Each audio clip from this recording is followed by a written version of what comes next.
आज की कहानी का टाइटल है मूर्ख चूहे का घमंड। तो चलो कहानी शुरू करते हैं। एक घने जंगल में नागराज अपनी मणि के साथ सुखी जीवन बिता रहा था। वह मणि उसकी पहचान और ताकत का प्रतीक थी। हर रात जब वह शिकार के लिए निकलता, मणि उसकी शक्ति और आभा को बढ़ा देती। लेकिन एक दिन जब नागराज जागा तो उसने पाया कि उसकी कीमती मणि गायब थी। नागराज गुस्से और दुख से, अरे मेरी मणि, मेरी अनमोल मणि कहाँ चली गई? ये कौन चुरा ले गया? मैं बर्बाद हो गया। नागराज की चीख पुकार जंगल में गूंज उठी। सारे जानवर दौड़े आए। हर कोई परेशान था। हिरण, नागराज, कृपया शांत हो जाइए। हम सब आपकी मणि ढूंढने में मदद करेंगे। तोते ने उड़ते हुए खबर जंगल के राजा शेर तक पहुंचाई।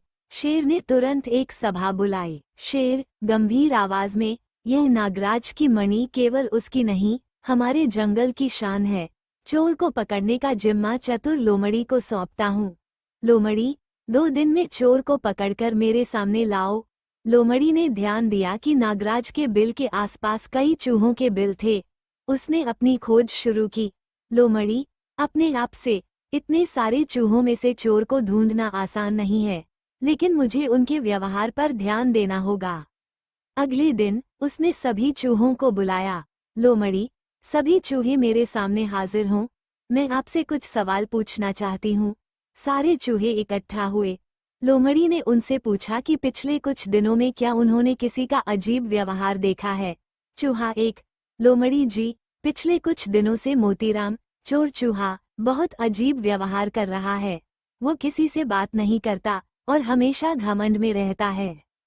चूहा दो, हाँ, पहले वो हम सबके साथ खेलता था, अब वो अकेला रहता है और अपने बिल में ज्यादा समय बिताता है। लोमड़ी मुस्कुराई और बोली, बहुत अच्छा, मुझे समझ आ गया है। अब चोर को पकड़ने का समय आ गया है। लोमड़ी ने मोतीराम को उसके बिल से बाहर बुलाया। लोमड़ी, मोतीराम, तुम्हारे जैसे छोटे चूहे को अचानक इतना घमंड क्यों आ गया है? क्या तुम्हारे पास कुछ ऐसा है जो तुम्हें बड़ा बना रहा है?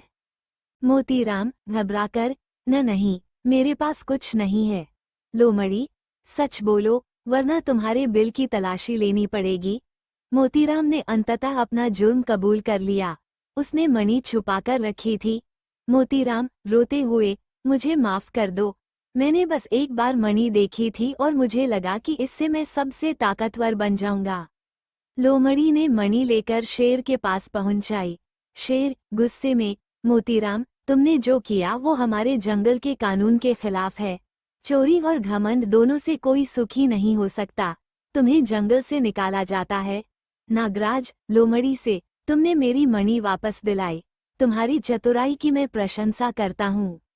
मूर्ख चूहे का घमंड कहानी से सीख। ये कहानी हमें सिखाती है कि चोरी और घमंड से कभी किसी का भला नहीं होता।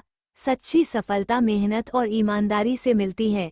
जो दूसरों की मदद करता है, वही असली विजेता होता है।